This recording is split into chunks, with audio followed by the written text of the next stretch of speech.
जय श्री कृष्ण चैतन्य प्रभु नित्यानंद श्री अद्वैता गदाधर श्रीवासादि गौर भक्तवृंद। जय श्री कृष्ण चैतन्य प्रभु नित्यानंद श्री अद्वैता गदाधर श्रीवासादि गौर भक्तवृंद।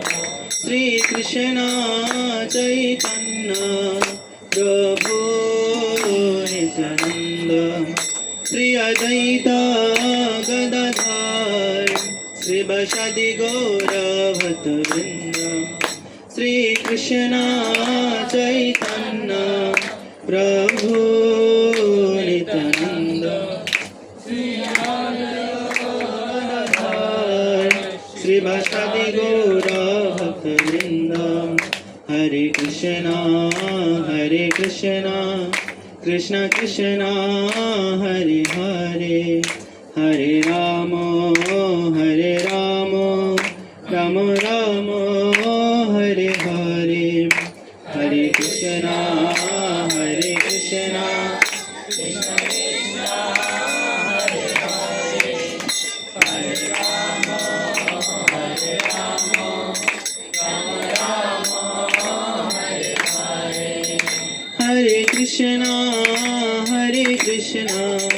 कृष्ण कृष्ण हरे हरे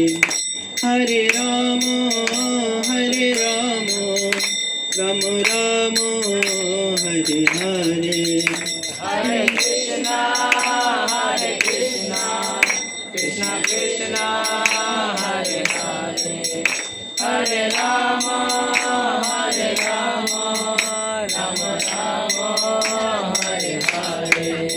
हरे कृष्णा कृष्ण कृष्ण हरे हरे हरे राम राम राम हरे हरे। हरे कृष्णा कृष्ण कृष्ण हरे हरे हरे राम राम राम हरे हरे। हरे कृष्णा कृष्ण कृष्ण हरे हरे हरे राम राम राम हरे हरे। हरे कृष्ण कृष्ण कृष्ण हरे हरे हरे राम राम राम हरे हरे। हरे कृष्ण कृष्ण कृष्ण हरे हरे हरे राम राम राम हरे हरे। हरे कृष्ण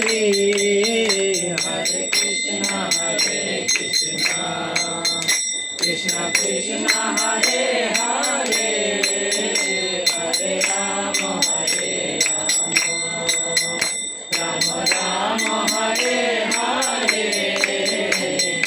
हरे कृष्ण कृष्ण कृष्ण हरे हरे हरे राम राम हरे हरे। हरे कृष्ण कृष्ण कृष्ण हरे हरे हरे राम राम राम हरे हरे। हरे कृष्ण कृष्ण कृष्ण हरे हरे हरे राम राम हरे हरे। जय जय प्रभुपाद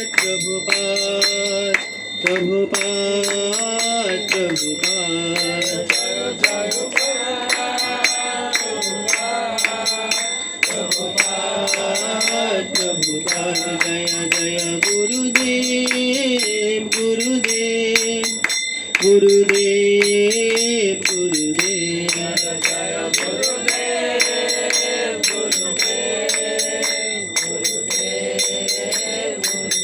निताय गौर हरि बोल हरि बोल हरि बोल हरि बोल।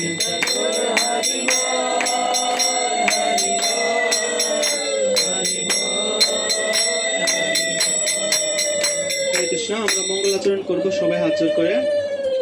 ओम ज्ञानतिमिरन्धस्य ज्ञानाञ्जनशलाकया चक्षुरुन्मिलितं येन तस्मै श्रीगुरवे नमः।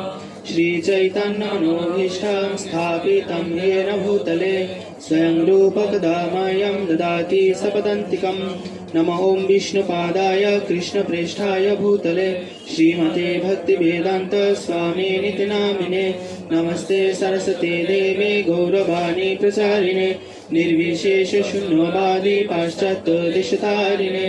वंशाकल्पतरुभ्यश्च कृपा सिन्धुभ्यैव च पतितानां पावनेभ्यो वैष्णवेभ्यो नमो नमः। वृन्दावै तुलसीदेवै प्रिया वै केशवस्य च विष्णुभक्तिर्प्रदे देवी सत्यवते नमो नमः। नमो महापदन्नाय कृष्णप्रेमप्रदायते कृष्णाय कृष्णचैतन्य नाम्ने गौरतिशे नमः। नमो महावदन्नाय कृष्णप्रेमप्रदायते कृष्णाय कृष्णचैतन्य नाम्ने गौरतिशे नमः। पञ्चतत्त्वात्मकं कृष्णं भक्तरूपस्वरूपकं भक्तावतारं भक्ताख्यं नमामि भक्तशक्तिकं। नीलाचलनिवासाय नित्याय परमात्मने बलभद्रसुभद्राभ्यां जगन्नाथाय ते नमः। तप्तकञ्चन गौराङ्गी राधे वृन्दावनेश्वरी वृषभानुसुते देवी प्रणमामि हरिप्रिये। हे कृष्ण करुणा सिन्धु दीनबन्धु जगत्पते गोपेश गोपिकान्त राधाकान्त नमस्तुते। वागीशायस्तवदने लक्ष्मीश्च यस्तवक्षसि यस्तस्ते हृदये संवित् तं नरसिंहं भजे। जय श्री कृष्ण चैतन्य प्रभु नित्यानंद श्री अद्वैत गदाधर श्रीवासदि गौर भक्तवृंद। हरे कृष्णा कृष्णा कृष्ण हरे हरे हरे राम राम राम हरे हरे। हरे कृष्णा कृष्णा कृष्ण हरे हरे हरे राम राम राम हरे हरे। चंद्राय राधिकाय तदालये कृष्णाय कृष्ण भक्ताय तन्भक्ताय ते नमः। मुखं करोति वाचालं पङ्गुं लङ्घयति गिरिं यत्कृपातमहं वन्दे श्रीगुरुदिनतारिणं श्रीचैतन्येश्वरं परमानन्दमाधवं। नमो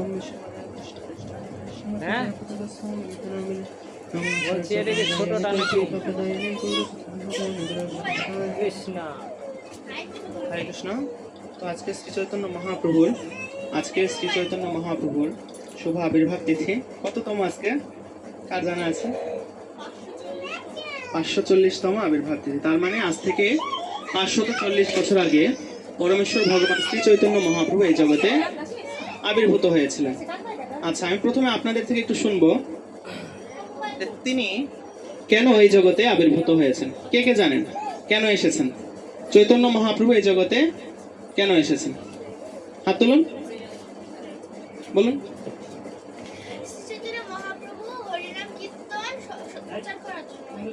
হরিনাম কীর্তন প্রচার করার জন্য এসেছেন। আর কোন অপশন? এটা বাদে আর কিছু? পতিত জীবদের উদ্ধার করার জন্য। এরপর এটা বাদে, এই দুটা বাদে ভক্তের প্রেমভাব বোঝার জন্য, কে নিজে বোঝার জন্য। তো হ্যাঁ, আপনারা যারা যারা যা বলেছেন সবগুলোই সঠিক। হরে কৃষ্ণ। তো আমরা চৈতন্য মহাপ্রভুর কাছে একটু প্রার্থনা নিবেদন করব এবং তার সম্বন্ধে সামান্যভাবে আমরা, যেহেতু আমাদের সময় সংক্ষিপ্ত, সামান্যভাবে আমরা আলোচনা করার প্রয়াস করব। আজানুলম্বিতৌ ভুজৌ কনকাবদাতৌ সংকীর্তনৈকপিতরৌ কমলায়তাক্ষৌ বিশ্বম্ভরৌ দ্বিজবরৌ যুগধর্মপালৌ বন্দে জগৎপ্রিয়করৌ করুণাবতারৌ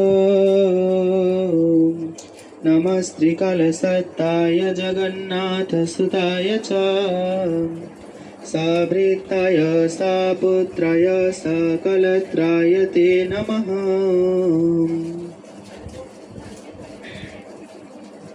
जय जय श्री चैतन्य जय नित्यानंद जय अद्वैत चंद्र जय गौर भक्त वृंद भक्त गोष्ठी सहित चैतन्य जय जय শুনিলে চৈতন্য কথা ভক্তি লাভ হয়। তো আমরা সাধারণত কোনো একটা কাজ করার পর সেটার বিষয়ে ফল লাভ করি। রেজাল্টটা আমরা কখন পাই? পরে পাই। কিন্তু আমাদের রেজাল্টটা আগে আমাদেরকে জানিয়ে দেওয়া হচ্ছে। যদি আমাদের আগে থেকে জানিয়ে দেওয়া হয় এটা করলে এই রেজাল্ট আমরা পাবো, তাহলে আমরা কয়জন করবো আর কয়জন করবো না? যদি জানি যে এটার একটা ভালো রেজাল্ট আসবে, তাহলে আমরা সেটা করব। তো শ্রী চৈতন্য মহাপ্রভু সম্বন্ধে আলোচনা করার পূর্বে আচার্যগণ বর্ণনা করেছেন যে যখন কেউ চৈতন্য মহাপ্রভু সম্বন্ধে আলোচনা করেন এবং শ্রবণ করেন, তারা সকলেই খুব সহজে ভক্তি প্রাপ্ত হন। কে কে ভক্তি প্রাপ্ত হতে চান? বলুন হরি বল। তো বলা হয়েছে ব্রজেন্দ্র নন্দন কৃষ্ণ তিনি এই জগতে আবির্ভূত হন কখন? ব্রহ্মার একদিনে একবার। আমরা জানি সৃষ্টিকর্তা ব্রহ্মা, তার একটা দিন হচ্ছে অনেক বিশাল। আমাদের 1000 কত বছর? 1000 চতুর্যুগে। আমাদের 1000 চতুর্যুগ, চতুর্যুগ মানে সত্য, ত্রেতা, দাপর, কলি। এই 4টি যুগে 1000 বার চিন্তা করুন, একটা কলিযুগ কত বছর? একটা কলিযুগ হচ্ছে 4,32,000 বছর। এভাবে সত্য, ত্রেতা, দাপর, কলি এই বছরগুলো 1000 বার এভাবে আবর্তিত হলে ব্রহ্মার মাত্র একটি দিন হয়, মানে 12 ঘন্টা হয়। একটি দিন মানে 12 ঘন্টা। সেই 12 ঘন্টায় কৃষ্ণ একবার মাত্র এই জগতে আবির্ভূত হন। তো অনেক অবতার রয়েছে, রাম অবতার, নৃসিংহ অবতার, সেই সমস্ত অবতারগণ প্রায়ই আসেন, কিন্তু কৃষ্ণরূপে ভগবান এই জগতে একবারই আসেন। কোথা থেকে আসেন? ইয়াদগাত্বা ন নিবর্তন্তে তদ্ধাম পরমং মম। বলছে ভগবানের একটি ধাম রয়েছে, বাসস্থান রয়েছে। আমাদের যেমন বাসস্থান রয়েছে, আমরা এখানে সবাই আজকে সমবেত হয়েছে, তারপর আবার আমরা আমাদের বাসস্থানে ফিরে যাব। সেই বাসস্থান হচ্ছে ধাম। আমরা এখানে অবতীর্ণ হয়েছে সবাই, তারপর আমরা আমাদের বাড়িতে আবার ফিরে যাব। তো কৃষ্ণ এই জগতে আসেন, কিন্তু কখন আসেন? অনেক বিশাল বড় একটা সময়ের পর একবার আসেন। তো কৃষ্ণ যখন এই জগতে আসেন, আসার পর আবার ফিরে গেলেন। তো ফিরে যাওয়ার পর তিনি চিন্তা করলেন, বহুকাল নাহি করি প্রেম ভক্তিদান, যে আমি যখন এই জগতে আসলাম, তো এই জগতে আমার সাথে আমার ভক্তরা ছিল। কারা ছিল? আমার ভক্তরা ছিল। আমার পিতা মাতা, তারা কি? আমার ভক্ত। তারা এমন কেউ না যে নতুন করে কেউ আমার পিতা মাতা হয়েছে। যারা আগের জীবনে আমার পিতা মাতা ছিল, তার আগে যারা আমার পিতা মাতা ছিল, তারাই আমার পিতা মাতা হয়েছে। যারা আমার বন্ধু বান্ধব ছিল, তারাই আমার বন্ধু বান্ধব। যারা আমার পত্নী ছিল, তারাই আমার পত্নী। কিন্তু নতুন করে কেউ আমার পিতা মাতার স্থান গ্রহণ করতে পারবে না, বা নতুন করে কেউ আমার সখা হতে পারেনি, কেউ আমাকে সেভাবে প্রাপ্ত হতে পারেনি। তখন মহাপ্রভু কৃষ্ণ চিন্তা করলেন যে এরকম যদি হয়, তাহলে তো এই জগতের জীবেরা তারা আমার সাথে যুক্ত হতে পারবে না। বিষয়টা চিন্তা করুন, একজন রাজা কিন্তু সকলের, তিনি তার পরিবারেরও আবার প্রজাদেরও, সবারই। কিন্তু প্রজাদের সাথে তার মেশার ক্ষমতা আর পরিবারের সাথে, তার রাজার নিজের পরিবারের সাথে মেশার ক্ষমতা কি সেম না আলাদা? স্বাভাবিকভাবে রাজার নিজের পরিবারের সাথে মেলামেশার বিষয়টা হচ্ছে একরকম, আর প্রজাদের সাথে মেলামেশা করার বিষয়টা হচ্ছে আরেক রকম। এখন রাজা যদি মনে করে যে আমি চাই যে আমার কোনো প্রজা সে আমার পরিবারভুক্ত হোক, তখন তাকে কি করতে হবে? সেই ব্যক্তিকে আগে শেখাইতে হবে যে রাজার পরিবারের ম্যানার্সগুলো কীরকম, সেখানকার আচার আচরণগুলো কীরকম, সেখানে কিভাবে চালচলন করতে হয়, সেগুলো যখন তারা শিখবে, তারপর রাজা তাদের বলবে হ্যাঁ ঠিক আছে, তুমি এখন আমার পরিবারের ভুক্ত হওয়ার উপযুক্ত। তখন সে তাকে তার পরিবারের অংশ হিসেবে গ্রহণ করতে পারে বা বন্ধু হিসেবে গ্রহণ করতে পারে। কিন্তু রাজা কি কোনো সাধারণ লোককে বন্ধু হিসেবে গ্রহণ করবে? কখনোই কিন্তু গ্রহণ করবে না। কিন্তু রাজা যদি চায় যে অমুক ব্যক্তিকে আমি আমার বন্ধুরূপে গ্রহণ করতে চাই, তখন সে তাকে অবশ্যই সেভাবে শিক্ষাও দেবে যাতে সে রাজার বন্ধু হিসেবে যেরকম আচরণ করা উচিত সেইভাবে আচরণ করতে পারে। তো কৃষ্ণ ভাবলেন যে আমি চাই এই জগতের সকলে আমার অত্যন্ত নিকটবর্তী পার্শ্বদে পরিণত হোক। সবাই আমার ভক্তি করছে, ঠিক আছে, ভক্তি করে তারা বৈকুণ্ঠে যাচ্ছে, বা কেউ মোক্ষ লাভ করছে, বা কেউ বিভিন্ন রকমের ফল লাভ করছে, কিন্তু কেউ আমার সাথে যুক্ত হতে পারছে না। কিভাবে? তারা আমার দাস হতে পারছে না। আমরা দেখি কৃষ্ণের কোটি কোটি সেবক রয়েছে গোলকধামে, তারা সবসময় অপেক্ষা করছে কখন তারা কৃষ্ণের সেবা করবে। কৃষ্ণের বিছানাটা সবসময় গুছানো, তাও একজন এসে বিছানাটা গুছিয়ে দিবে যে না কৃষ্ণ একটু সেবা করি। সেখানে কোনো ময়লা নেই, তাও কেউ কেউ আছে তারা ঝাড়ু দিচ্ছে সবসময়, যে জায়গাটা পরিষ্কার রাখতে হবে, কারণ তারা কি করতে যাচ্ছে? দাসত্ব করতে যাচ্ছে, সেবা করতে যাচ্ছে। সহজ কথা হচ্ছে কি, কাজের লোক, বাংলা ভাষায় বলতে গেলে কাজের লোক, সেভাবে তারা সেবা করতে যাচ্ছে সবসময়। কিন্তু সেখানে সেগুলো দরকার নাই, তাও তারা সেগুলো করার জন্য চেষ্টা করছে। তারপর কোনো ভক্ত আছেন, তারা হচ্ছে কৃষ্ণের সখা, তারা হচ্ছে কৃষ্ণের ফ্রেন্ড, তারা কৃষ্ণের সাথে গরু চড়াতে যাচ্ছে। তো কৃষ্ণের কি কারো দরকার আছে? কোনো বন্ধু বান্ধব দরকার আছে? ভগবান তো স্বয়ং সম্পূর্ণ, তার কোনো বন্ধু বান্ধবের দরকার নেই। তাও অসংখ্য ভক্ত আছে এবং তারা সবসময় চেষ্টা করছে কৃষ্ণের সাথে খেলাধুলা করার, কৃষ্ণকে আনন্দ প্রদান করার। এরপর সেখানে কৃষ্ণের পিতামাতা রয়েছেন, নন্দ যশোদা তার পিতামাতা, তেমনি পাড়া প্রতিবেশীতে অনেক পিতামাতা রয়েছেন, তারাও পিতামাতার মতোই কৃষ্ণকে স্নেহ করেন। তো কৃষ্ণের কি খাওয়ার দরকার আছে? না, কৃষ্ণের খাওয়ার দরকার নাই। তা সত্ত্বেও কি করবে, এই মাতারা সবসময় সকালবেলা উঠে দুধ দহন করে নিয়ে এসে সেটা দিয়ে ননি বানাবে, মাখন বানাবে, মিষ্টি বানাবে, ছানা বানাবে। কার জন্য? কৃষ্ণের জন্য। আবার কৃষ্ণের বহু অসংখ্য অসংখ্য পত্নী রয়েছে, কোটি কোটি লক্ষ্মী দেবী সেখানে লাইন ধরে দাঁড়িয়ে আছে যে কখন তারা চান্স পাবে কৃষ্ণের ঘরটা একটু ঝাড়ু দিয়ে দেওয়ার জন্য, কৃষ্ণের রুমটা একটু মুছে দেওয়ার জন্য। এভাবে তারা অপেক্ষা করছে। তো এইভাবে হাজার হাজার ভক্ত তারা কেন সেবা করতে যাচ্ছে? তাদের কি কেউ বেতন দিচ্ছে? কোনো বেতন দিচ্ছে না। তাহলে কেন সেবা করতে যাচ্ছে? কারণ কৃষ্ণের প্রতি সেরকম ভালোবাসা তাদের আছে। তো ভক্তদের ভগবানের প্রতি ভক্তি থাকে, শ্রদ্ধা থাকে, কিন্তু ভালোবাসাটা সেভাবে গড়ে ওঠে না। তো ভগবান চান যে না, সবাই যেন আমার প্রতি এভাবে ভালোবাসাটা গড়ে তুলতে পারে। সেই ভালোবাসা গড়ে তোলার জিনিসটা শিক্ষা দেওয়ার জন্য তখন কৃষ্ণ ভাবলেন যে না, আমি এই জগতে যাব, আপনি করিমু ভক্তি ভাব অঙ্গীকার, আপনি শিখাবো। আমি নিজে ভক্ত ভাব অঙ্গীকার করে ভক্ত সেজে এসে আমি শিখাবো কিভাবে ভক্তি করতে হয়, কিভাবে ভগবানকে ভালোবাসতে হয়। শুধুমাত্র বিধি ভক্তি, যে নিয়ম কানুন পালন করে গেলাম, যে এই নিয়ম করতে হবে, এই নিয়ম করতে হবে, সব নিয়ম করে গেলাম, কিন্তু ভগবানের প্রতি ভালোবাসা হলো না, তাহলে তাকে কি বলা হচ্ছে? শ্রমা এবাহি কেবলম। যে ভগবানের জন্য ভালোবাসা তৈরি হলো না, কিন্তু শুধু আমরা অনেক বিধিবিধান পালন করে গেলাম, হয়তো আমরা 16 মালা জপ করছি, 4টে নিয়ম পালন করছি, গীতা ভাগবত পড়ছি, কিন্তু হৃদয় থেকে ভগবানের প্রতি ভালোবাসাটা আসছে না, তাহলে আমরা বেশি দিন চালিয়ে যেতেও পারবো না। সাধারণত দেখা যায়, অনেক সময় দেখা যায় মানুষ ভক্তি করছে কিন্তু দীর্ঘদিন চালিয়ে যেতে পারে না।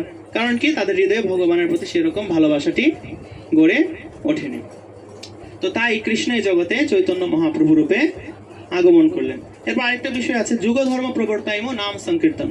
যে তিনি বলছেন যে না, আমি যুগ ধর্ম, এই কলিযুগের ধর্ম কি?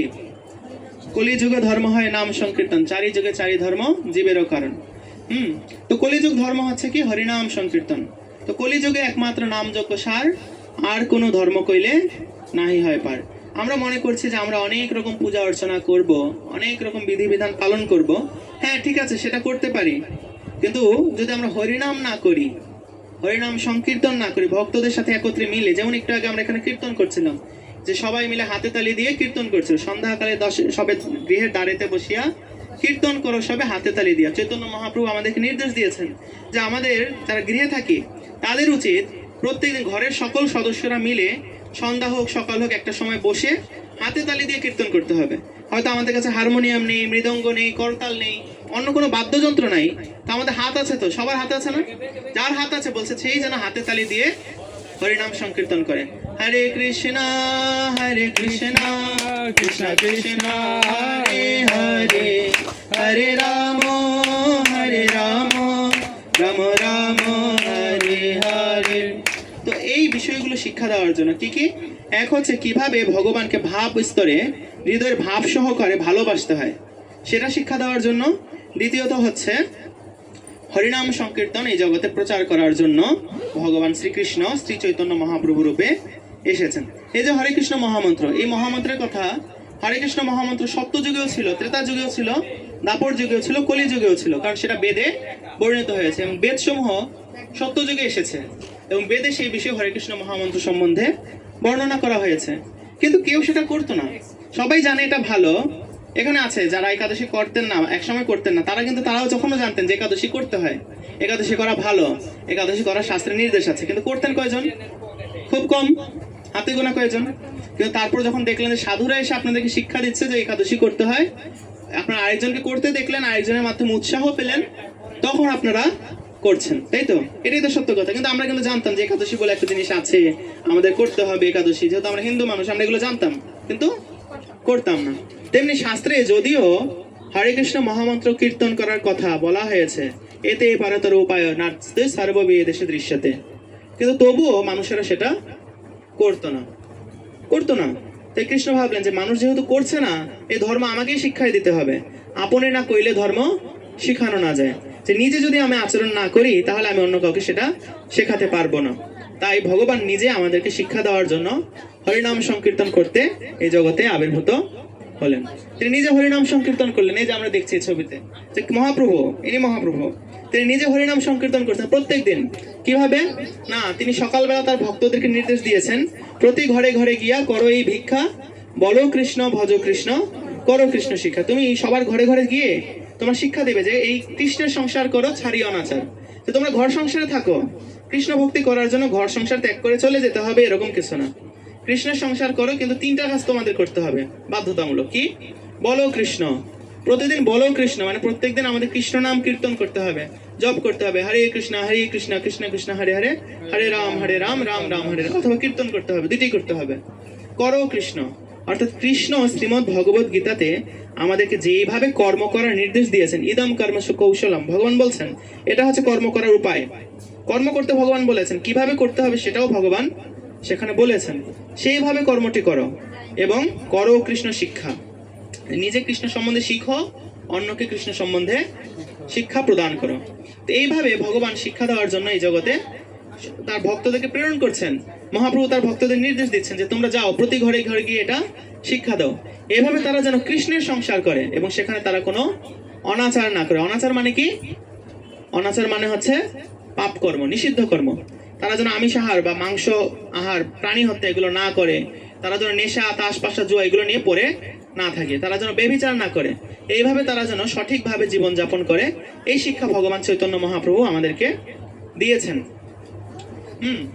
তো এই হচ্ছে ভগবান এভাবে শিক্ষা দিয়েছেন। তো এখন একটা বিষয় হচ্ছে, আরেকটা বিষয় হচ্ছে মহাপ্রভু এভাবে হরিনাম সংকীর্তন প্রচার করেছেন। আর প্রত্যেক দিন এই যে যখন সন্ধ্যাবেলা হলো, তখন তিনি শ্রীবাস ঠাকুর, আমরা শ্রীবাস ঠাকুরের নাম জানি, বলে শ্রীবাসাদি গৌর ভক্তবৃন্দ, শ্রীবাস ঠাকুর, সেই শ্রীবাস ঠাকুরের গৃহে, এরকম গৃহে সব ভক্তরা সবাই এসে সমবেত হতো সন্ধ্যাবেলা। তখন মহাপ্রভুর নেতৃত্বে সমস্ত ভক্তরা গভীর রাত পর্যন্ত হরিনাম সংকীর্তন করতো। তারা নিজেরা করতো তখন ঘরের ভিতরে, আর দিনের বেলা কি করতো, সবার কাছে গিয়ে সেটা প্রচার করতো। তারপর দেখা যেত যখন প্রচার করতে যেত তখন নতুন ভক্ত হতো, তারাও কীর্তন করার জন্য আসতো। তো কারো কোনো টেনশন নাই, আমাদের টেনশন থাকে সন্ধ্যার পরে, টেনশন হয় যে কালকে আমি কি করব, কালকে কি খাবো, কালকে আমার ব্যবসা বাণিজ্য কিভাবে চলবে, কালকে এরকম। কিন্তু যখন কেউ ভগবানের ভক্ত হয় তার এসব টেনশন করতে হয় না, সে ভগবানের কথা চিন্তা করে আর সবকিছু সফল হয়ে যায়। তো এটা নিয়ে সংশয় থাকতে পারে, তো চৈতন্য মহাপ্রভু এই সংশয় দূর করে দেওয়ার জন্য একটা বিশেষ লীলা প্রদর্শন করেছেন। একটা চমৎকার লীলা, একটু মনোযোগ দিয়ে শুনবেন।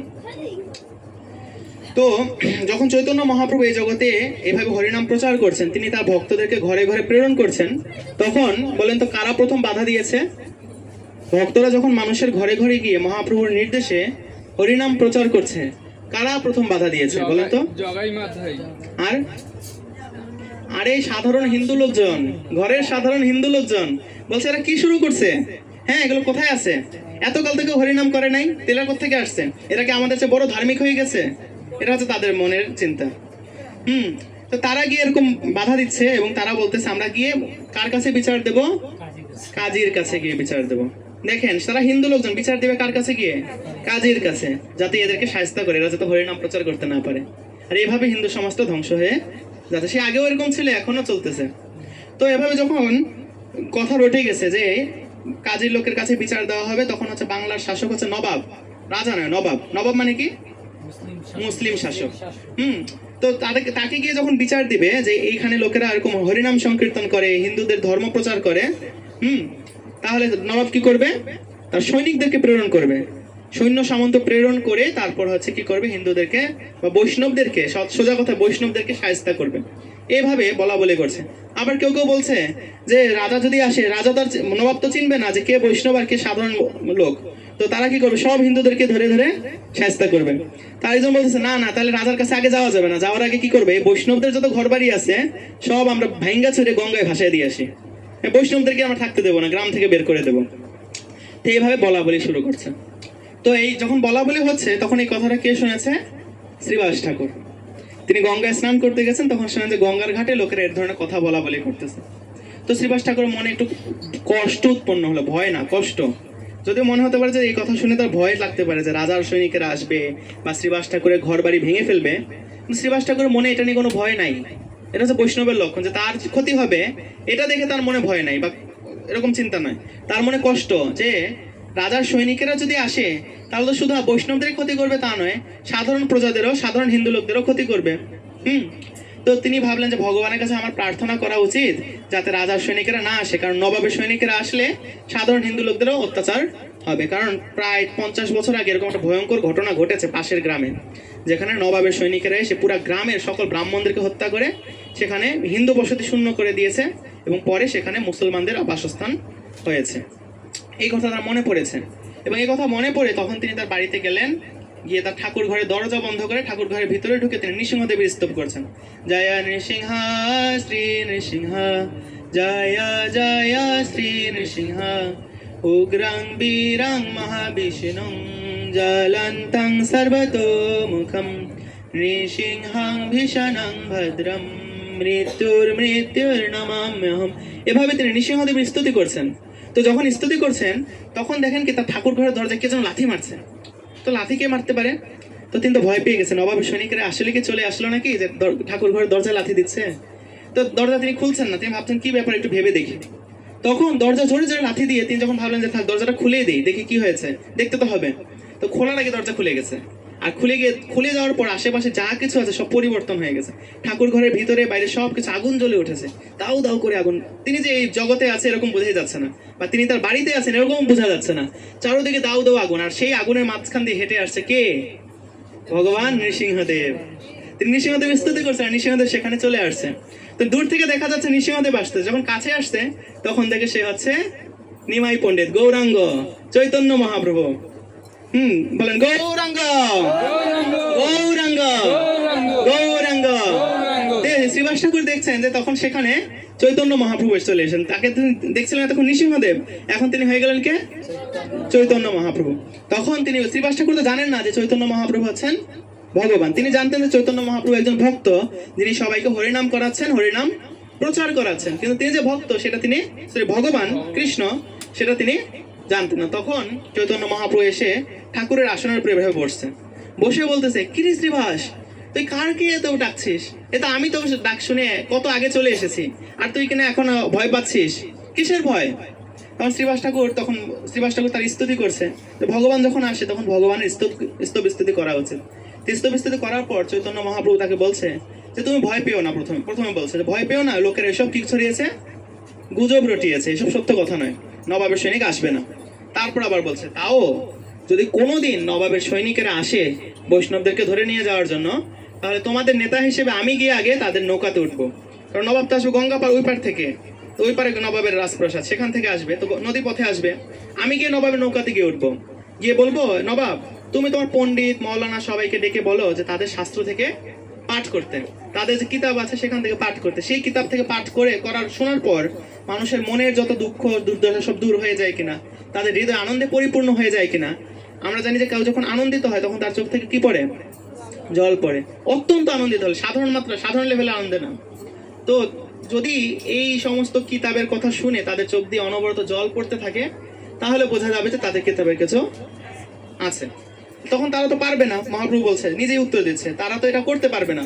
তখন আমি গিয়ে রাজাকে বলবো যে রাজা এখন তুমি দেখো আমি কি করি। প্রথমে আমি যাবো নবাবের হাতির কাছে, ঘোড়ার কাছে, গিয়ে বলবো তোমরা হরিনাম করো। সে হাতি ঘোড়া তখন হরিনাম করা শুরু করবে, তাদের মুখ নাই, কিন্তু সেই হাতি ঘোড়া কি করবে, হাতে তালি দিয়ে হরিনাম করতে শুরু করবে, দুই পায়ের উপর দাঁড়িয়ে দুই হাত দিয়ে তালি বাজিয়ে এবং হরিনাম করতে শুরু করবে। মহাপ্রভু এটা শুধু বলছে এরকম না, মহাপ্রভু লীলাতে এরকম ঘটনা বেশ কয়েকবার ঘটেওছে, যেখানে পশু পাখিরা হাতে তালি দিয়ে হরিনাম সংকীর্তন করছিলেন। মানুষের কি কথা, পশু পাখিরা পর্যন্ত করতেছেন। দেখেন মানুষ তাহলে পশুর অধম, যে আমরা হরিনাম করতে চাই না, আমরা নিজেদেরকে কি করি, দ্বিধাগ্রস্ত থাকি, হরিনাম করব কি করব না। এমনকি মহাপ্রভু লীলাতেও দেখি, মহাপ্রভু থাকাকালীন সময়েও অনেক লোক আছে যারা হরিনাম করতে চাইতো না, কিন্তু মহাপ্রভু যখন পশু পাখিকে বলছে হরিনাম করো, সে পশু পাখি, অবোধ পশু পাখি, তারাও হরিনাম করছে। তাহলে কারা শ্রেষ্ঠ রইল? পশু পাখির সেদিক থেকে শ্রেষ্ঠ হয়ে গেল। তারা অন্তত ভগবানের আদেশ পালন করে, কিন্তু আমরা পালন করি না। তারপর মহাপ্রভু বলছে শুধু পশু পাখি কেন, নবাবের সাথে যে সৈন্য সামন্ত আসবে তাদেরকে আমি বলবো হরিনাম করে কীর্তন করো। তখন তারা সব হরিনাম কীর্তন করতে শুরু করবে, তাদের চোখ দিয়ে অজর ধারায় জল পড়তে শুরু করবে। তারপর তার সাথে কাজী মৌলানা থাকবে, তারাও হরিনাম করবে। এরপর আমি নবাবকে বলবো হরিনাম করো, নবাবও হরিনাম সংকীর্তন করতে থাকবে। তো এখন শ্রীবাস ঠাকুর সামনে দাঁড়িয়ে আছেন, তো মহাপ্রভু বলছেন যে তোমার কি আমার কথা বিশ্বাস হয় না, আমি তোমাকে এখন একটা নমুনা দেখাবো। কি নমুনা?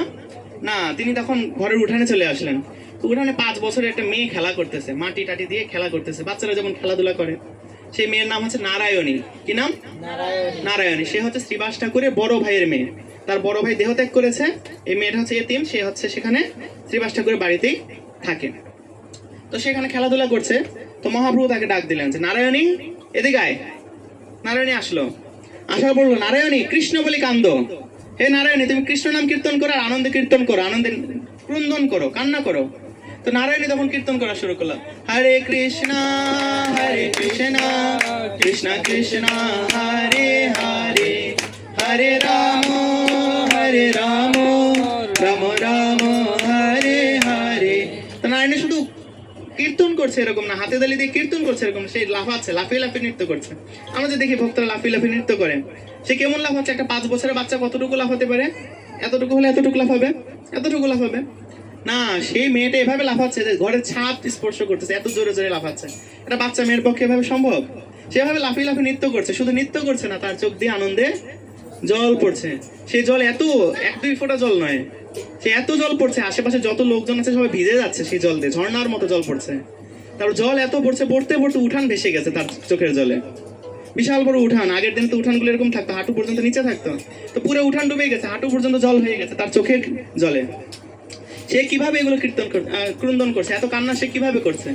আশেপাশে লোকজন, যারা ঘরের লোকজন ছিল, তারা সবাই খুব অবাক হয়ে গেছে যে এই হচ্ছে মহাপ্রভুর শক্তি, মহাপ্রভুর কীর্তনের শক্তি, মহাপ্রভুর ভক্তি নাম হরিনাম প্রচারের শক্তি। তখন মহাপ্রভু বললেন, তোমরা কেউ ভয় পেও না, আমি স্বয়ং কৃষ্ণ তোমাদেরকে রক্ষা করার জন্য ভক্তরূপে এসেছি, তোমাদের কোনো বিপদ হবে না। এই যে দেশে এত পরিস্থিতি হচ্ছে, ভক্তদের কত ক্ষতি হচ্ছে, এই যে আমরা হরিনাম করছি, কোনো সমস্যা হচ্ছে?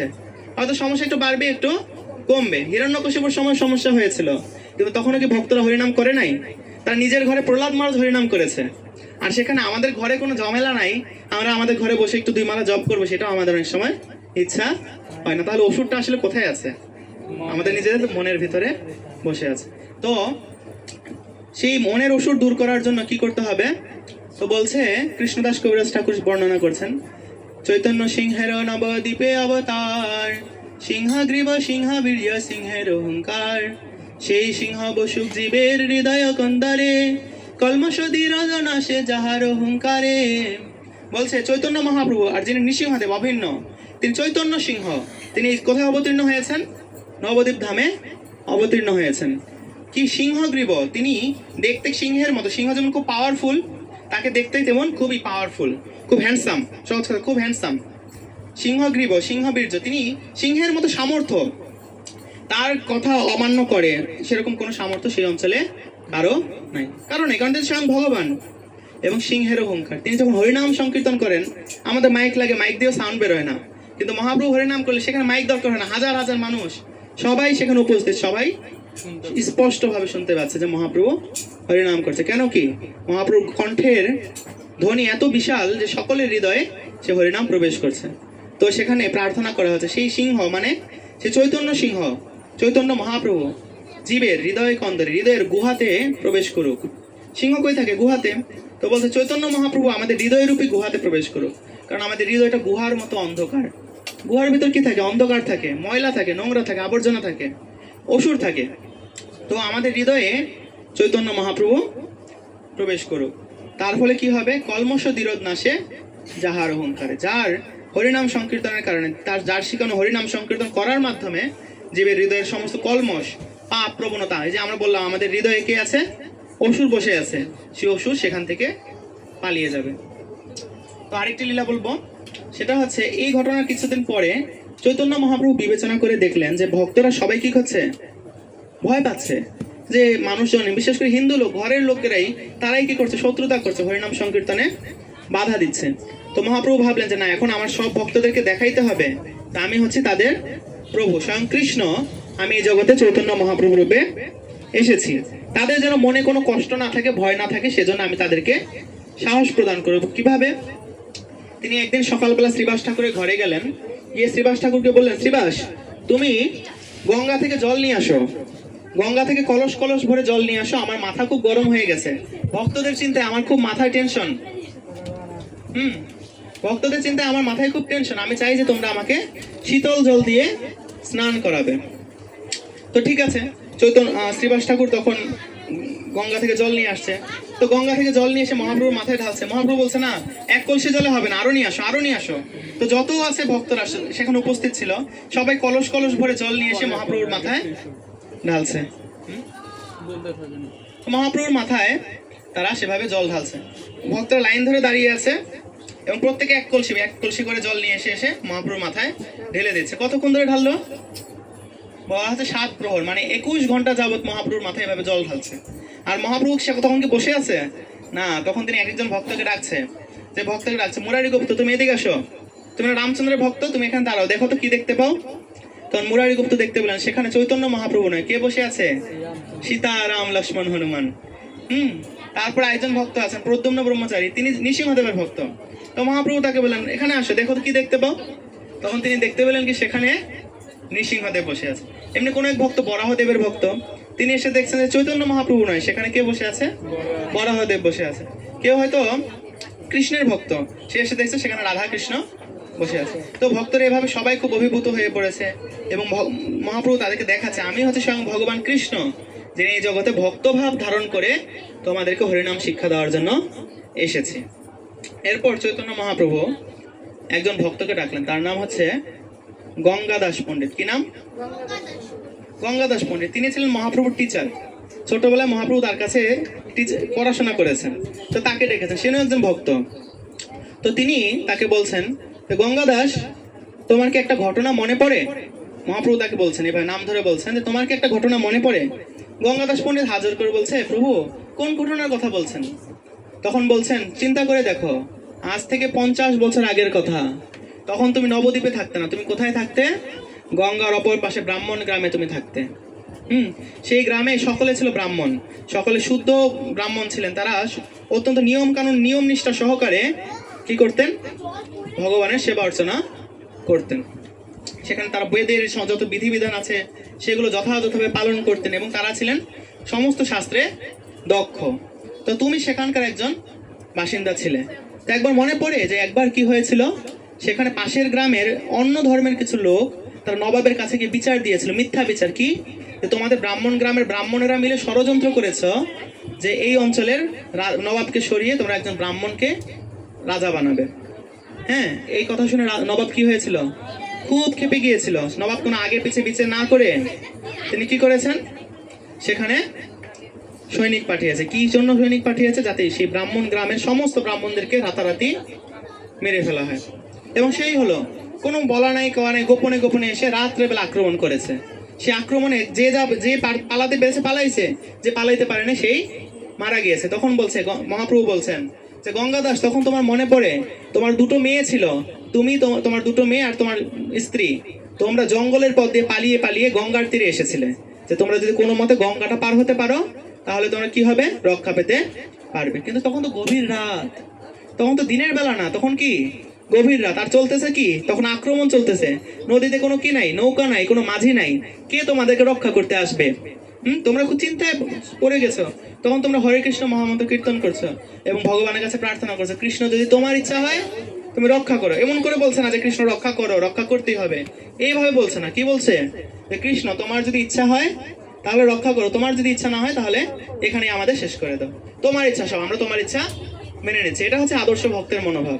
ভক্ত গিয়ে ভগবানকে বলে না, ভগবান আমাকে এটা দিতে হবে, ভগবান আমাকে পরীক্ষায় পাশ করায় দিতে হবে, ভগবান আমাকে চাকরিটা দিতে হবে, ভগবান আমাকে টাকা দিতে হবে, ভগবান আমাকে সুন্দর একজন স্ত্রী দিতে হবে বা সুন্দর একজন স্বামী দিতে হবে। এগুলো ভগবানের কাছে ভক্তরা বলে না। যারা আদর্শ ভক্ত তারা ভগবানকে বলে, ভগবান আমার জন্য যা ভালো তুমি তা জানো, তুমি আমাকে শুধু তোমার সেবায় নিযুক্ত রাখো। তুমি এভাবে প্রার্থনা করে কীর্তন করছিলে, হরে কৃষ্ণ কৃষ্ণ কৃষ্ণ হরে হরে, হরে রাম রাম রাম হরে হরে। তো যখন তুমি এভাবে কীর্তন করছিলে, হঠাৎ করে দেখো যে এই গভীর রাতে যখন কোনো নৌকা আসার আসলেই কোনো চান্স নাই, তখন সত্যি সত্যি একটা নৌকা সেখানে এসেছে। তুমি তোমার পরিবার নিয়ে, তোমার স্ত্রী, তোমার 2 কন্যাকে নিয়ে সেই নৌকাতে বসে গঙ্গা পার হয়ে যখন নবদ্বীপে এসেছো, তখন নৌকা থেকে নামার পর তখন আর তোমরা দেখো পিছে ঘুরে দেখো কি সেখানে কোনো নৌকা নাই। তারপর এইভাবে তোমরা সেদিন রক্ষা পেলে। তখন বলে, গঙ্গাদাস তোমার কি মনে পড়ে কে তখন তোমাদেরকে সে নৌকা বাইয়ে রক্ষা করতে এসেছিল? তখন গঙ্গাদাস পণ্ডিত খুব চিন্তা করছে, আসলে তো সত্যি। তিনি ভাবতেছেন, মহাপ্রভুকে বলতেছেন যে মহাপ্রভু আপনার বয়স হচ্ছে 24 বছর, আর এই ঘটনা ঘটেছে 50 বছর আগে, এবং সবাই যদিও জানে যে সেই গ্রামে এরকম বড় দুর্যোগ হয়েছিল, কিন্তু কেউ এটা জানে না যে আমি রাতারাতি স্ত্রী পুত্র নিয়ে এভাবে পালিয়ে এসেছিলাম, এবং আমাকে নৌকা পার করার জন্য, নদী পার করার জন্য নৌকা পাচ্ছিলাম না, আমাকে যে একজন পার করে দিয়েছে, এবং আমি পিছনে ঘুরে দেখি সেই নৌকার সেখানে নাই। এটা তো কেউ জানে না, তুমি কিভাবে জানলে? এই কথা তো আমি কাউকে কোনোদিন বলি নাই। তখন মহাপ্রভু বলতেছেন যে ভালো করে তাকিয়ে দেখো আমি কি সেই মাঝি কিনা। মহাপ্রভু তখন বলতেছে, তুমি ভালো করে তাকিয়ে দেখো আমি সেই মাঝি কিনা। তখন গঙ্গাদাস পণ্ডিতের সেই স্মৃতি জাগ্রত হলো যে সেই মাঝি, যে সে রাত্রেবেলা তাকে পরিবার পরিজন সহ রক্ষা করেছিলেন, সেই মাঝি আর কেউ নয়, স্বয়ং গৌরাঙ্গ মহাপ্রভু। গৌরাঙ্গ! তো এখান থেকে আমরা কি শিক্ষা পাইলাম? না, আমরা যদি ভগবানের প্রতি এইভাবে নির্ভরশীল থাকি যে ভগবান তুমি আমাদের জন্য যা ভালো তাই করো, ভগবান অবশ্যই রক্ষা করো। কিন্তু আমরা যদি ভগবানকে অর্ডার দিই, ভগবান এটা আমাকে দিতে হবে, এটা দিতেই হবে, তাহলে ভগবান সেটা দেওয়ার জন্য বাধ্য নন। ভগবান বলবে, ও কেন আমাকে অর্ডার দিবে? ও তো আমার সেবক, সেবককে অর্ডার দিতে পারে, সে প্রার্থনা করতে পারে, আমি জানি তার জন্য কি ভালো, তার জন্য যেটা ভালো আমি সেটা তাকে অবশ্যই দেবো। কিন্তু তার তো সেটা মনে বিশ্বাস নাই যে আমি ভালোটা দেবো, তাই তার যেটা ভালো লাগতেছে সেটাই সে চাইতেছে, কিন্তু সেটা তো তার জন্য ক্ষতিও হতে পারে। তার যেটা ক্ষতি হয় সেটা আমি তাকে কেন দেবো? আমি বিজ্ঞ এই অজ্ঞে বিষয়ে কেন দিব? এরপর আরেকটা শেষ কথা বলবো। এই ঘটনার পরে তখন মুরারিগুপ্ত নামে একজন ভক্ত সেখানে এলেন। মুরারিগুপ্ত, বা তিনি আরেকটা নাম ছিল মুরারি বৈদ্য। তিনি ছিলেন ডাক্তার। যেহেতু তিনি পেশায় ডাক্তার, তাই তাকে বহু রকমের মানুষের সাথে মিশতে হতো। তো বহু রকম মানুষের সাথে মিশলে কি হয়, কিছু লোক আছে সমাজে, তারা যখন যেখানে যায় তখন সেখানকার তাল পেটে থাকে না। তো তিনি বহু রকম মানুষের সাথে মিশতেন, তখন যখন যার সাথে মিশতেন তখন বলে সেই ভালো, অন্যেরা খারাপ। যখন তিনি বৈষ্ণবদের সাথে মিশতেন তখন তিনি বলতেন বৈষ্ণবেরা ভালো। যখন তিনি শৈবদের সাথে মিশতেন শৈবরা ভালো। যখন তিনি মুসলমানদের সাথে মিশতেন তারা ভালো। যখন মায়াবাদীদের সাথে মিশতেন তারা ভালো। এইভাবে তিনি নানা রকম তাল পেটাতেন। যারা বৈষ্ণব নিন্দক তাদের সাথেও তিনি মিশতেন, সেভাবে তাল পেটাতেন। তো মহাপ্রভু বললেন, যদিও মহাপ্রভু জানেন যে তিনি খুব ভালো ভক্ত, শুধুমাত্র তিনি যেহেতু ডাক্তার, সবার সাথে মিশতে হয়, সেই কারণে এরকম করতে হয়, সবার সাথে মিশতে হবে ডাক্তার হলে। তো তবু মহাপ্রভু ভাবলেন যে একটা শিক্ষা দেওয়া উচিত, যাতে মানুষজন এরকম সব সময় না করতে থাকে। কারণ সবাই তো আর মুরারি গুপ্তের মতো মহান ভক্ত না যে সবাইকে মাফ করে দেওয়া যায়। তো সবাই যদি একই রকম ভুল করতে থাকে তাহলে তো সেটা চলবে না। তাই তিনি মুরারি গুপ্তকে যখন আসতেছেন তখন তিনি দরজাতে একজন দাঁড়িয়েছিল, একটা ভক্ত দাঁড়িয়েছিল দরজা পাহারা দেওয়ার জন্য। তাকে বললে, এই মুরারি বৈদ্যকে এখানে ঢুকতে দিবে না। সবার সামনে দেখে তাকে অপমান করতেছে যে এই মুরারি তুমি এত খারাপ, তুমি সবার সাথে গিয়ে যার সাথে যাও তার সাথে তাল পেটাও, কিন্তু তোমার মনের মধ্যে অন্য কথা, তো তুমি আর এখানে আমার কাছে আসবে না। তো মুরারি তখন গিয়ে বাইরে চলে গেলেন, সবার সামনে অপমান করেছে। সোজা কথা, একজন ডাক্তার, মহাপ্রভুর চেয়ে বয়স অনেক বড়, এবং তিনি ওই অঞ্চলের একমাত্র ডাক্তার, তাহলে কত সম্মানিত ব্যক্তি। ডাক্তারদেরকে মানুষ এমনি সম্মান করে, সোজা কথা তো না ডাক্তার হওয়া। সেই ব্যক্তিকে যদি ভরা সবাই, বড় লোকের আছে, ছোটরা আছে, সমবয়সীরা আছে, তাদের সামনে অপমান করে, কিরকম কষ্ট লাগবে? কিন্তু না, তিনি বলছেন যে না, মহাপ্রভু তিনি আমার গুরু, তিনি আমার ভগবান, তিনি আমাকে অপমান করছে, ঠিক আছে এই ভালো, এই ভেবে তিনি সেখান থেকে বের হয়ে গেলেন। তো বের হয়ে গিয়ে যে দরজাতে যে ভক্ত দাঁড়িয়েছিল, দ্বাররক্ষী, সিকিউরিটি, তাকে বলছে আপনি একটা হেল্প করুন তো, মহাপ্রভুকে গিয়ে একটু জিজ্ঞেস করে আসুন যে উনি তো আমাকে বের করে দিলেন, উনি ঠিক কবে আমাকে দর্শন দেবেন, কবে আমার সাথে উনি কথা বলবেন। তো তিনি গেলেন, গিয়ে ফিরে এসে বলতেছেন যে মহাপ্রভু বলছে 1 কোটি জন্ম পর তুমি আমার দর্শন পাবে। তখন মুরারি গুপ্ত আনন্দে হরি বল বলে নৃত্য শুরু করছে। তো সিকিউরিটি তো অবাক হয়ে গেছে, কি ব্যাপার, 1 কোটি বছর মহাপ্রভু তাকে দর্শন দিবে না, আর সেখানে আনন্দ করতেছে, কি ব্যাপার? তখন মুরারি গুপ্ত বলছেন যে মহাপ্রভু অন্তত এটা তো বলে নাই যে কখনো দর্শন দিব না, মহাপ্রভু তো অন্তত এটা বলছে 1 কোটি জন্ম হলেও পরে হলেও তুমি দর্শন পাবে। তো এটা হচ্ছে তার মনে আনন্দ। তো এই কথা সিকিউরিটি আবার গিয়ে ভিতরে মহাপ্রভুকে বলতেছে। তো মহাপ্রভু যখন শুনলেন যে মুরারি গুপ্তের এরকম মনোভাব, এই যে আমি তাকে সবার সামনে অপমান করলাম, বকা দিলাম, তার মনে কোনো কষ্ট হলো না, বরং সে নিজের ভুলটা স্বীকার করে সেখানে গিয়ে অপেক্ষা করলো। আসলে তার কোনো ভুলই ছিল না, তার সাথে আমি তাকে বকা দিয়েছি, এতে সে কোনো কষ্ট পায়নি, উল্টা আমি তাকে যে একসময় ফিরিয়ে নেব এতেই সে আনন্দ পাচ্ছে, এতে সে সেবা করতে যাচ্ছে পুনরায়। তো বললো যে না, তার 1 কোটি বছর লাগবে না, তাকে এখনই ডেকে নিয়ে আসে, তার 1 কোটি বছর এখনই হয়ে গেছে। তো এই বলে তিনি মুরারি গুপ্তকে তখন ডেকে নিয়ে আসেন। এখান থেকেও আমরা শিক্ষা পাই যে সাধুগুরু বৈষ্ণবেরা অনেক সময় দেখা যায় আমাদেরকে কোনো কোনো সময় কিছু কটু কথা বলতে পারে। সেটা কি জন্য বলেন? আমাদের ভালোর জন্যই বলেন। এই যে আমাদের ঘরে আমাদের স্বামী, আপনার মহিলা মানুষ, আপনাদের স্বামীরা আপনাদেরকে অনেক কটু কথা বলে, তাও দিন শেষে আমার স্বামী ভালো। আপনার পেটের সন্তান আপনাদেরকে গালিগালাজ করে, আপনাদের বুকে লাথি দেয়, আপনাদের অত্যাচার করে, আপনাদের কথা শোনেন, অপমান করে, তারপর দিন শেষে সেই সন্তান ভালো। মা বাবা আমাদেরকে অত্যাচার করে বা অনেক সময় অনেক রকম কটু কথা বলে, কিন্তু সেটা সেই ক্ষেত্রেও কি হয়, সে মা বাবা দিন শেষে ভালো। আর যখন সাধু বৈষ্ণবেরা আমাদেরকে একটা কটু কথা বলে দেয়, শেষ, সাধু বৈষ্ণবের সাথে সম্পর্ক চিরদিনের জন্য শেষ। কিন্তু সাধু বৈষ্ণবরা কেন এসেছে এই জগতে? ভগবান তাদের পাঠিয়েছে। কেন পাঠিয়েছে? চৈতন্য মহাপ্রভু পাঠিয়েছে, বলো কৃষ্ণ, ভজ কৃষ্ণ, করো কৃষ্ণ শিক্ষা, কৃষ্ণের সংসার করার জন্য, সেটা শিক্ষা দেওয়ার জন্য মহাপ্রভু সাধু বৈষ্ণবদেরকে এই জগতে পাঠিয়েছে। এটা যদি আমাদের মাথায় থাকে, তখন আমরা মনে করবো সাধু বৈষ্ণবদের কাছে ভালো যেটা আসতেছে তাদের কাছ থেকে, সেটাও মহাপ্রভুর কৃপা, তাদের কাছ থেকে কটু যেটা আসতেছে সেটাও মহাপ্রভুর কৃপা। তাহলে সেই রকম পরিস্থিতিতেও আমাদের মন ক্ষুণ্ণ না হয়ে, মন খারাপ না হয়ে আমাদের ভগবানের সেবায় সংযুক্ত হতে হবে, সাধু বৈষ্ণবের সেবায় সংযুক্ত থাকতে হবে। তো এখানে আমরা শেষ করছি আমাদের আলোচনার। বেশি সময় নাই, এখন হচ্ছে আপনারা উপবাস করেছেন, আমাদের এখন মহাপ্রভু অভিষেক হবে। তো সকলে এখানে বসবেন, এই মাতাজি বা আর অন্যান্য যারা আছে তারা কীর্তন করবেন। সেই কীর্তনের মধ্যে অভিষেক হবে। প্রথমে অভিষেকটা যেটা আমাদের ব্রাহ্মণের করা উচিত, মানে যে প্রভু যেটা করা দরকার আছে সেগুলো করে দেবেন।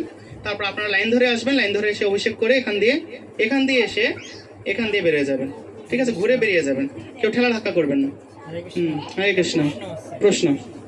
আজকে তো গৌর পূর্ণিমা, অনেকে তো এই দিনে অশ্লীল গানে বা রং সং দিয়ে খেলা করে, কিন্তু আমাদের এই দিনে কিভাবে এই গৌর পূর্ণিমা পালন করা উচিত এটা একটু বলতে। হরে কৃষ্ণ। হ্যাঁ, আজকে হচ্ছে গৌর পূর্ণিমা, এবং গৌর পূর্ণিমা ছাড়াও আজকে হচ্ছে কি দোল পূর্ণিমা, আজকে হচ্ছে হোলি। হোলিটা কোথা থেকে আসছে না, এই যে আমরা প্রহ্লাদ মহারাজের কাহিনী পড়ছিলাম, শুনছিলাম, সে প্রহ্লাদ মহারাজের একজন পিসি ছিল, সে ছিল কি অসুর, হোলিকা। সে কি করতে চেয়েছিল? প্রহ্লাদ মহারাজকে আগুনে পুড়িয়ে মারতে চেয়েছিল। তার কাছে এরকম একটা চাদর ছিল, কে দিয়েছিল? অগ্নিদেব দিয়েছিল, যে তুমি যদি এই চাদরটা গায়ে জড়িয়ে বসে থাকো তাহলে তোমাকে কেউ কখনো আগুনে পোড়াতে পারবে না, কখনো তোমাকে আগুনে পুড়বে না। কে বলেছিল এটা? অগ্নির দেবতা, অগ্নিদেব তাকে বলেছিল।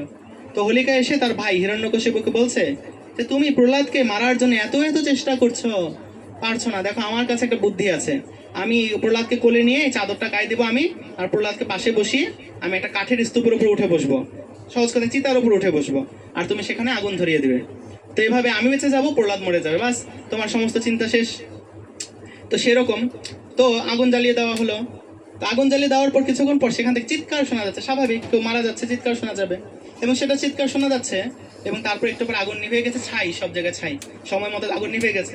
তো হিরণ্যকশিপু ভাবছে এইবার প্রহ্লাদ গেছে। তিনি আনন্দে তার বোনকে অভিনন্দন জানাতে গেছে, বোন তুমি আমাকে কত বড় হেল্প করে দিয়েছো, আমার ছেলেটাকে মারতে পারছি না, তুমি মেরে দিচ্ছে গেছো। গিয়ে দেখো বোন আর বোন নেই, বোন হয়ে গেছে ছাই, বোনটাই ছাই হয়ে গেছে। কারণ কি, তখন সেই হিরণ্যকশিপু অগ্নিদেবকে চিৎকার করে ডাকতেছে যে অগ্নিদেব আপনি এটা কি করলেন? আপনি আমার বোনকে কথা দিয়েছিলেন যে সে কখন আগুনে পুড়বে না, কিন্তু তারপর সে কিভাবে এভাবে পুড়ে গেল। তখন অগ্নিদেব বললেন আমি বলেছি সে যদি এটা চাদর গায়ে দিয়ে বসে থাকে তাহলে তাকে কেউ পোড়াতে পারবে না, কিন্তু সে একটা বৈষ্ণবকে অত্যাচার করতে যাবে আর আগুন তাকে পোড়াবে না, তার নিজের ক্ষতি হবে না, সেই কথা তো আমি বলি নাই। ওটা হচ্ছে সাধারণ কেসে, আর সে যদি অন্যের ক্ষতি করতে যায় তাহলে তার ক্ষতিটাই আগে হবে। তার উপর প্রহ্লাদ মহারাজ তিনি সেখানে বসে সবসময় কৃষ্ণ নাম কীর্তন করছেন, আর সেই অবস্থায় হোলিকা যদি এই কাজ করতে আসে তাহলে তার কি ভালো হবে না দুর্গতি হবে? দুর্গতি হবে। এই হোলিকা সেদিন মারা গেল, সেটা হচ্ছে গতকালকের দিন। তো সেদিন সেই উপলক্ষে আমরা কি করি? নেড়া পোড়া, বুড়ির ঘর পোড়ে।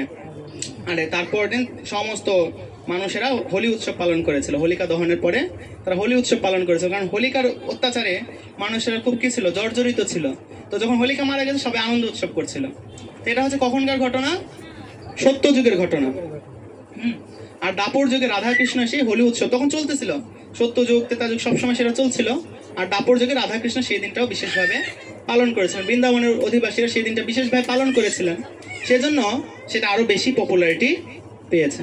তো আজকালকার দিনে মানুষেরা কি করে, তারা নিজেদেরকে রাধা কৃষ্ণ মনে করে এবং নিজেরাই রাধাকৃষ্ণের মতো মনে করে যে আমরাই রাধাকৃষ্ণ হয়ে গেছি। রাধাকৃষ্ণ যেহেতু করছে তা আমরাও হোলিতে নাচানাচি করবো, গাওয়াগাওয়ি করবো, আরো কি করব, যা মন চায় তাই করবো, সবকিছু এরকম করে বেড়াবো।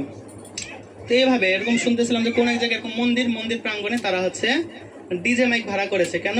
না, হোলির দিন সবাই নাচানাচি করবে মাইক বাজিয়ে, এবং কি খাবে? মদ খাবে, গাঁজা খাবে, তারপর এক ধরনের ঠ্যাং আছে, ঠ্যাং খাবে। হ্যাঁ, এই হচ্ছে তাদের প্ল্যান। অথচ তারা জানে না যে এই উৎসবটা কেন পালন করা হয়। এই যে মদ্যপান করতো কে? হোলিকা মদ্যপান করতো। এই মাংস কে খেত? হোলিকা মাংস খেত। আর সে সবাইকে বাধ্য করেছিল যাতে সবাই মদ্য খায়, সবাই মাংস খায়। তো হোলিকা যখন মারা গিয়েছে তখন সবাই এই অত্যাচার থেকে রক্ষা পেয়েছে। কিরকম অত্যাচার? কেউ এখন তাদেরকে ফোর্স করবে না যে মদ পান করো, কেউ এখন তাদেরকে এসে বলবে না যে মাংস খাও। এই আনন্দে তারা হোলি উৎসব পালন করেছিল। আর আজকে আমরা হোলি উৎসব পালন করছি উল্টো কি? হোলিকা যেটা করে গেছে সেগুলো আমরা করতেছি। তো সেটা কি ঠিক হলো না ভুল হলো? তো যেহেতু এই দিন রাধাকৃষ্ণ এই উৎসব পালন করেছেন, তো সেজন্য আমরা রাধাকৃষ্ণ কি করবো? তাদেরকে আমরা রং আবির নিবেদন করব। নিজেরা সেই প্রসাদী আবির একে অপরে কপালে লাগিয়ে দিই বা একটু গালে লাগিয়ে দিই, এতটুকুই। কিন্তু এই যে রং ছোড়াছড়ি করা, এগুলোর কোনো বিধান আমরা দেখতে পাই না। আর বিশেষ করে এইভাবে যেটাকে বলা যায় যে নেতিবাচক ভাবে মদ্য মাংস খাওয়া, অশ্লীল গান নাচ করা, সেগুলোর কোনো বিধিবিধানই কোথাও নেই। আমরা যদি অসুরদের মতো কাজ করি, ধর্মীয় উৎসবে আমরা কি করি? অসুরদের মতো কাজ করি। শুধু হোলি উৎসব কেন, যে কোনো পূজা অর্চনায় আমরা কি করি? পূজা করছি দেবতাদের, আর কাজ করতেছি কার মতো? অসুরদের মতো। এখন দুর্গাপূজা মা দুর্গা কাকে বধ করেছিল? মহিষাসুরকে, অসুরকে বধ করেছিল। এখন আমরা যদি অসুরের মতো আচরণ করি, তাহলে ক্ষতিটা কার হবে? আমাদেরই ক্ষতি হবে। এবং বলা হয়েছে এই ধরনের আসরিক আচরণ যেখানে হয় সেখানে অসুরেরা আসে। এবং সত্যি লোকেরা যখন এভাবে আসরিক কার্যকলাপ করতেছে, এখন বিভিন্ন পূজা মণ্ডপে তারা আসরিক কার্যকলাপ করতেছে, তখন অসুরেরা আসতেছে, সে মূর্তি ভেঙে দিচ্ছে, অত্যাচার করতেছে। কেন? অসুরদেরকে তো তারাই ডেকে আনতেছে মন্ত্রের মাধ্যমে। হ্যাঁ, কি মন্ত্র? এই যে সব বলিউডের গান বাজাচ্ছে সেগুলো আছে সেই মন্ত্র। সেই মন্ত্র শুনে অসুরেরা আসতেছে। এই হচ্ছে অবস্থা। আর কোনো প্রশ্ন? আর একটা হলো যে গৌর পূর্ণিমা কিভাবে পালন করা উচিত আমাদের? আচ্ছা, আজকে হচ্ছে গৌর পূর্ণিমা। আজকে তো শেষ হয়ে গেল, এটা আগে থেকে বলা দরকার ছিল। কি না, যেহেতু ভগবান স্বয়ং এই আজকের দিনে আবির্ভূত হয়েছেন, তো ভগবানের আবির্ভাব তিথি আমাদের বিশেষভাবে পালন করা কর্তব্য। ভগবানের সাথে সংশ্লিষ্ট যে কোনো উৎসব আমাদের বিশেষভাবে পালন করা কর্তব্য। তো খুব ভালো হচ্ছে যদি আমরা এই দিন উপবাস করতে পারি, বিশেষ করে সন্ধ্যা পর্যন্ত উপবাস করতে পারি। অন্যথায় আমরা সারাদিন একাদশীর মতো করে পালন করতে পারি। এবং তারপরে যে আজকে সন্ধ্যাবেলা আমরা মহাপ্রভু অভিষেক করবে, এগুলো হচ্ছে বাহ্যিক বিধান। এবং অভ্যন্তরীণ বিধান হচ্ছে মহাপ্রভু আমাদেরকে যেই শিক্ষা দিয়েছেন সেই শিক্ষা। বলো কৃষ্ণ, ভজ কৃষ্ণ, করো কৃষ্ণ শিক্ষা। কি? বলো কৃষ্ণ, যে ভগবানের নাম কীর্তন করতে হবে। আমরা যেমন একটু পরে হরিনাম সংকীর্তন করবো, সারাদিন আমরা জপ করেছি। আমাদের একটা বাচ্চা ছিল এখানে, সে কোথায় গেল দেখতে পাচ্ছি না, সে বলতেছে সে আজকে 216 অর্থাৎ 32 মালা জপ করবে। 16 মালা বেশি করে ফেলছে, আরো করবে। এভাবে দেখেন, একটা বাচ্চা ছেলে, কত বয়স ওর? হ্যাঁ, কত? 12 বছর। সে 32 মালা জপ করে ফেলতেছে। আর আমরা অনেক সময় 16 মালাটা জপ হয়ে গেছে, বড় বাচ্চা বাস না, কেউ তো 4 মালার বেশি করতে পারে। আমি কয়েকজন ছিল এখানে, তাদেরকে বললাম যে তোমরা জপ করো, বলে আমি 4 মালা করি, আজকে 4 মালা হয়ে গেছে। অথচ আজকের দিনে তাদের বেশি করে জপ করা উচিত, এটা তাদের জানতে হবে। আজকের দিনে অন্তত বেশি করে করতে হয়, এটা জানতে হবে, যে কোনো উৎসবের দিনে। আর আজকের দিনে তো মহাপ্রভু এসেছেন, হরিনাম যিনি নিয়ে এসেছেন তিনি আজকে এসেছেন, তো আজকে আমাদের আরো বেশি করে করা উচিত কিনা, তো এটা হচ্ছে বিষয়। হরে কৃষ্ণ কৃষ্ণ কৃষ্ণ হরে হরে, হরে রাম রাম রাম। জগৎগুরু শিল প্রভুপাদ কি, সমবেত ভক্ত মন্ডলী কি, পরম পরম করুণাময় শ্রী চৈতন্য মহাপ্রভু কি, নিতাই গৌর সীতানাথ প্রেমানন্দে। হরে কৃষ্ণ।